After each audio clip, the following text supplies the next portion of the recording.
যারা ইয়াং আছো তাদের জন্য বলছি, যদি কারোর কাছ থেকে ঋণী হয়ে থাকো তাহলে বলছি বেইমানি করো না।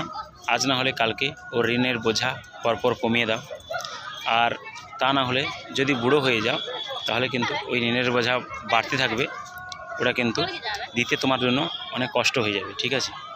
আর সবথেকে বড় কথা, মরার সময় যেন চোখ বন্ধ করে যখন মরবে না, তখন যেন কারোর কাছে তোমার পাওনা বাকি না থাকে। এটা সবসময় লাইফে মাথায় রাখবে, এটা লাইফের জন্য খুবই ইম্পর্টেন্ট, ঠিক আছে।